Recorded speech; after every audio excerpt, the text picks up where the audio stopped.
رب اشرح لی صدری ویسر لی امری واحلل عقدۃ من لسانی یفقہوا قولی واجعل لی وزیرا من اہلی۔ اب جو میں آپ کو دکھانے لگا ہوں نا، صرف 2 آیات سے قرآن کی، خاص طور پہ جو لوگ ادب میں اور لٹریچر میں تھوڑا سا بھی ذائقہ رکھتے ہیں نا، تھوڑا سا بھی ذوق رکھتے ہیں، ان کے لیے تو میرے خیال یہ ایک ایسی نشانی ہے جیسے حضرت عیسیٰ علیہ السلام کا مردوں کو زندہ کرنا، یا کسی نبی کا ایسے معجزے دکھانا، حضرت موسیٰ کے عصا کا سام بن جانا، یہ ایسی نشانی ہے۔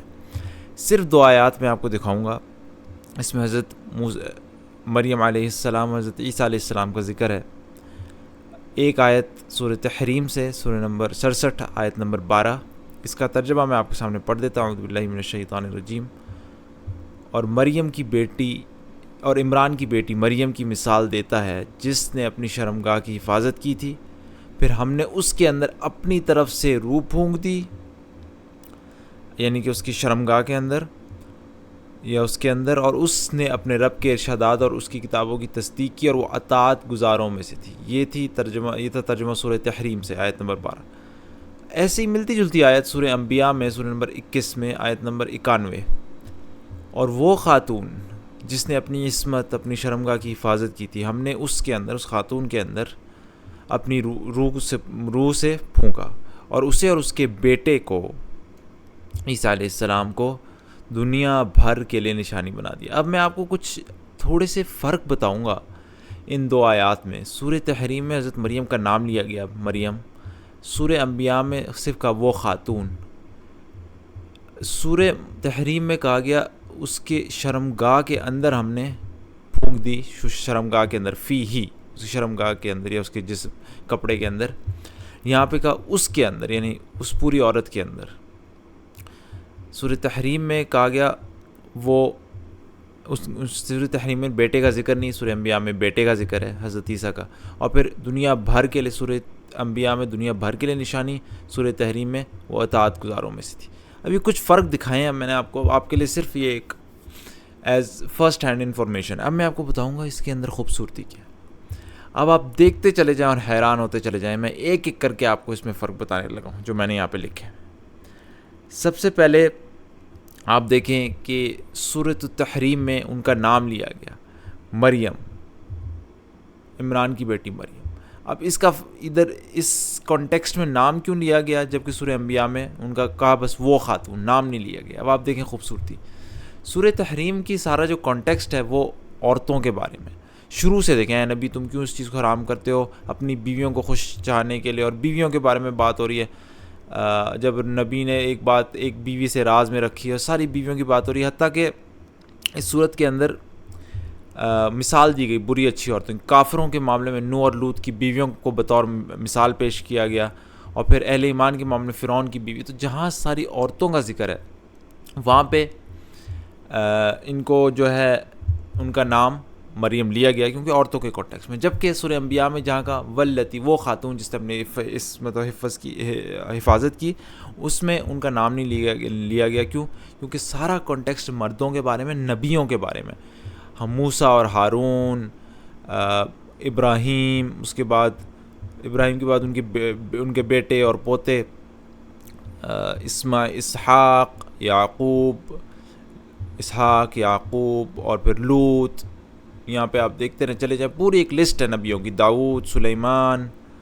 تو تمام نبیوں کی لسٹ کے بعد ایک عورت کا نام لیا گیا، لہٰذا یہاں پہ زیادہ مناسب نہ تھا ان کا، کیونکہ کانٹیکسٹ میں مردوں کی بات چل رہی ہے، تو یہاں پہ صرف کا وہ خاتون۔ سب سے پہلا فرق یہ ہے، تو یہاں پہ زیادہ مناسب تو عورت کا نام لیا جاتا ہے، کیونکہ سیاق و سباق میں عورتیں چل رہی تھیں سورہ تحریم میں۔ پھر دوسرا فرق دیکھیں، یہاں پہ نام لینے کی وجہ سورہ تحریم میں اس کانٹیکسٹ میں ہے کہ یہ اعلیٰ ترین مثال کے طور پہ پیش کی جا رہی ہیں، درجے میں اعلیٰ ترین ہے اپنے سے سیاق و سباق میں۔ مثال کے طور پر یہاں پہ جو سیاق و سباق ہے وہ کافر عورتوں کے بارے میں، اللہ نے کافروں کے معاملے میں نوح اور لوط کی بیویوں کو بطور، تو یہ ان کا درجہ کم ہے۔ اس کے مقابلے میں جو اچھے درجے کی عورتیں جن کا اعلیٰ درجہ ہے اللہ کے ہاں، وہ ہیں فرعون کی بیوی اور یہ مریم ابنت عمران۔ تو یہاں پہ زیادہ مناسب تھا کہ سب سے اعلیٰ چونکہ درجہ حضرت مریم کا، یہاں پہ اچھی عورتوں کی مثال میں ان کا نام لیا جائے۔ جبکہ سورہ انبیاء میں نے جہاں کو دکھایا سارا نبیوں کا ذکر ہے، وہاں پہ سب سے کم تر درجہ حضرت مریم کا ہے، کیونکہ وہ نبی نہیں ہے تو ان کا نبیوں سے کم درجہ، لہٰذا ان کا نام نہیں لیا گیا، یہ بھی زیادہ مناسب تھا۔ اب تیسرا فرق، تیسری جو حکمت ہے اس میں آپ دیکھیں، کہ ان کا جہاں نام لیا گیا سورہ تحریم میں، وہاں پہ نام لینا خاص بات ہوتی ہے اور نام نہ لینا ایک عام بات ہوتی ہے. یعنی کہ کسی خاص بندے کا نام جب آپ نام لیتے ہیں تو آپ اس کو خاص طور پہ اس کا ذکر کرتے ہیں. جب کہتے ہیں کوئی خاتون تو اس کو عام رکھتے ہیں، کسی کا نام لیتے ہیں. اب آپ دیکھیں اس کی خوبصورتی دیکھیں، جہاں پہ ان کا نام لے کے خاص ان کا نام لیا گیا، وہاں پہ کہا ہم نے جس کی شرمگاہ کی حفاظت کی، پھر ہم نے اس کے اندر یعنی اس کی شرمگاہ کے اندر فی ہی کہا کہ خاص شرمگاہ کے اندر یا اس کے کپڑے کے اندر ہم نے پھونکا. نام بھی خاص نام لیا کسی خاص عورت کا، پھر جہاں پھونکا اس جگہ کا بھی خاص ذکر کیا کہ اس شرمگاہ کے اندر پھونکا. جہاں عام رکھا کہ وہ خاتون جس نے اپنی عصمت کی حفاظت کی، تو وہاں پہ یہ نہیں کہا کہ اس کی شرمگاہ کے اندر پھونکا، اس نے کہا ہم نے اس کے اندر یعنی فی ہا اس عورت کے اندر پھونک دیا. وہاں پہ پھونکنے کی جگہ کو بھی عام رکھا. سبحان اللہ. یہ اور پھر دوسری بات، جہاں خاص نام لیا گیا عورت کا، عمران مریم کی بیٹی، وہاں پہ خاص نام لیا، وہاں پہ خاص لوگوں کا ذکر کیا کہ وہ اطاعت گزاروں میں سے تھی، کوئی خاص قسم کے لوگ ہیں جو اللہ کی اطاعت کرتے ہیں. جبکہ سورہ انبیاء میں جہاں کہا گیا کہ وہ خاتون، جہاں عام رکھا گیا وہاں پہ آخر میں کہا اسے اور اس کے بیٹے کو دنیا بھر، وہاں پہ خاص لوگ نہیں دنیا بھر کے لیے نشانیاں بنا دیا گیا. آیۃ للعالمین. سبحان اللہ. عام رکھا کوئی خاتون یعنی وہ خاتون، تو وہاں پہ آیت کا اختتام بھی ہو رہا ہے دنیا بھر کے لوگ عام طور پہ. جہاں پہ خاص نام لیا مریم، عمران کی بیٹی مریم، وہاں پہ کہا اسے وہ اطاعت گزاروں میں سے تھی، خاص قسم کے لوگوں میں سے، دنیا بھر نہیں. سبحان اللہ. اب چوتھی بات، سبحان اللہ.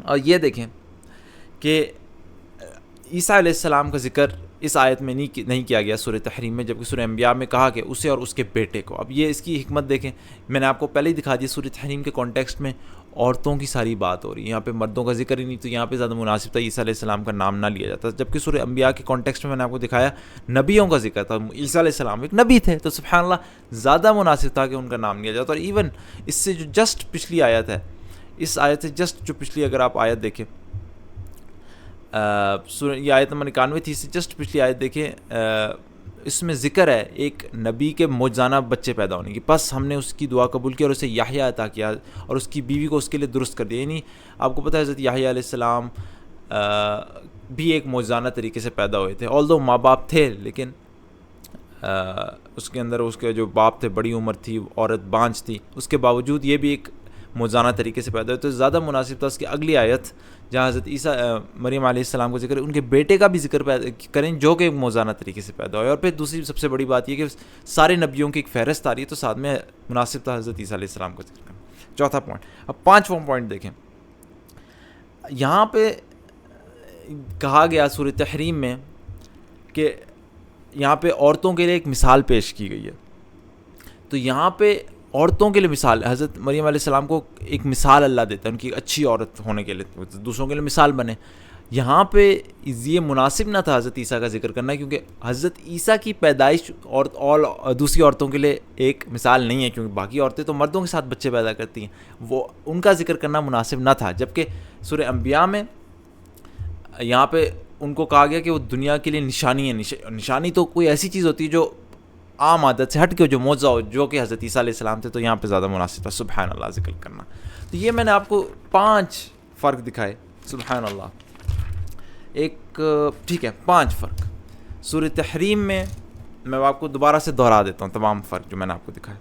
سورہ تحریم میں ان کا نام نہیں، کیونکہ یہ کوئی نبی نہیں تھی. جبکہ سورہ انبیاء میں ان کا نام سورہ تحریم میں ان کا نام لیا گیا کیونکہ سیاق و سباق میں عورتیں چل رہی تھیں. سورہ انبیاء میں ان کا نام نہیں لیا گیا کیونکہ سیاق و سباق میں نبیوں کا ذکر تھا، عورتوں کا نہیں.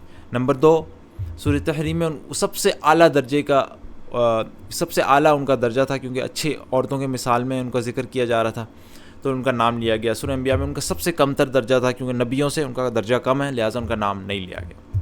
پھر نمبر 3، ان کا نام لیا گیا سورہ تحریم میں، اور اس کی کچھ وجوہات میں نے آپ کے سامنے رکھی، کیونکہ نام خاص ہوتا ہے، ان کے خاص یہاں پہ ذکر کیا گیا کہ ان کے شرمگاہ کے اندر پھونکا گیا. پھر خاص لوگوں میں ان کا ذکر کیا گیا، وہ اطاعت گزاروں میں سے تھی. جبکہ سورہ انبیاء میں ان کا نام نہیں لیا گیا، عام رکھا گیا، ایک خاتون. یعنی کیونکہ ان کو کہا گیا آگے، عام رکھا گیا کہ ان کے اندر ایز اے عورت، پوری عورت کے اندر پھونکا گیا، اور عام بات کہی گئی کہ دنیا بھر کے لیے نشانی. پھر چوتھی بات، عیسیٰ علیہ السلام کا ذکر سورہ تحریم میں نہیں ہے، کیونکہ یہ عورتوں کے کانٹیکسٹ میں بات چل رہی ہے. اور سورہ انبیاء میں ان کا ذکر ہے کیونکہ کانٹیکسٹ نبیوں کا ہے، اور حضرت عیسیٰ بھی نبی تھے. پھر میں نے آپ کو کہا یہاں پہ ایک سورۃ تحریم میں مریم علیہ السلام کی ایک اچھی مثال پیش کی گئی، مثال کے طور پہ انہیں پیش کیا گیا، اور مثال وہ جب دوسروں کے لیے بنے گی، خاص طور پہ دوسری عورتوں کے لیے، تو ظاہری بات ہے ایک بچے کی ایک موجزانہ ولادت تو ان کی دوسروں کے لیے مثال بننا نہیں ہے، کیونکہ دوسری عورتیں تو مردوں کے ساتھ بچے پیدا کرتی ہیں، ان کی مثال بننا اطاعت گزاروں میں سے ہونے کی بات ہے، لہٰذا وہ اطاعت گزاروں میں سے تھی. جبکہ سورہ انبیاء میں ان کا ذکر ہوا، انہیں نشانی بنایا گیا. نشانی جب یہ ہوتی ہے جب آپ عام عادت سے ہٹ کے ہوتی ہیں، اور وہ عام عادت سے ہٹ کے کیا تھا؟ ان کا بچہ حضرت عیسیٰ علیہ السلام کا پیدا ہونا بغیر باپ. سبحان اللہ. آپ دیکھیں ایک آیت، 2 آیتیں صرف میں نے آپ کو دکھائیں، اور زبان میں اتنا فرق، اور ایک فرق کے پیچھے یہ تو صرف وہ میں نے آپ کو حکمتیں بتائی ہیں جو میرے ذہن میں آئی ہیں، جو میں نے ریسرچ کی ہیں، جو مجھے سمجھ آئی ہیں. سبحان اللہ. اب اس سے ہٹ کے اور کتنی حکمتیں اللہ ہی جانتا ہے ان 2 آیات. سبحان اللہ. انسان کیسے ممکن ہے یہ سوچ سکے کہ ایک آدمی، اس کے پاس صرف اتنا محدود سا وقت ہے، صحرا میں 1400 سال پہلے، اور وہ یہ کلام لے کے آئے، اور مختلف آیات مختلف وقتوں پہ اتریں، اور 14 صدیوں سے 14 سینچری سے کلام بدلے مت، اور اس کے باوجود ہر چیز ایسے اپنی جگہ ہے کہ انسان کا دماغ یعنی پھٹنے کو آتا ہے کہ یار یہ کیسے اس شخص نے کر دیا صحرا میں بیٹھے بیٹھے. It is impossible.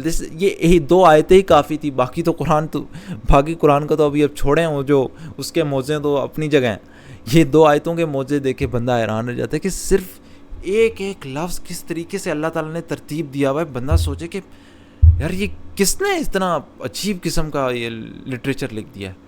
اور سبحان اللہ ایٹ دا سیم ٹائم یہ کوئی بیکار الفاظ نہیں ہے، ہر پراپر جملے ہیں. یہ اس کے دے مین سم تھنگ. رینڈم الفاظ نہیں پھینکے ہوئے. آپ کے سامنے میں نے ترجمہ رکھا ہوا ہے، ایک پراپر جملہ بن رہا ہے. عمران مریم کی بیٹی کی مثال دیتا ہے جس نے اپنی شرمگاہ کی حفاظت کی، اور ان کی تعریف بھی کر رہا ہے. سبحان اللہ. کیسے ممکن؟ ہاؤ از اٹ پاسبل کہ ایک انسان لکھے اور کبھی ایڈٹ بھی نہ ہو، اور پھر اس کے باوجود ایک چیز انسان جب ڈسکور کرے اپنی جگہ ٹھیک بیٹھے. خیر میں سننے والوں کے لیے چھوڑتا ہوں. یہ میرا مقصد یہی ہے کہ اگر آپ غیر مسلم ہیں تو آپ کو پتہ چلے اسلام کی، کہ اور مسلم صرف ایک وراثتی مسلمان ہے، تو آپ کا ایمان جو ہے اتنا پکا ہو جائے کہ پھر آپ کو عمل کرنے میں تکلیف ہو، عمل کرنے میں کوئی تکلیف نہ ہو. بہرحال اللہ تعالیٰ ہمیں یقین دے اس کتاب پر کہ یہ اللہ کا کلام ہے. یقین دے، اس کوئی شک کی ایک رائے بھی نہ ہمارے دل میں رہے. سبحانک اللہم و بحمدک اشہد ان لا الہ الا انت استغفرک و اتوب الیک.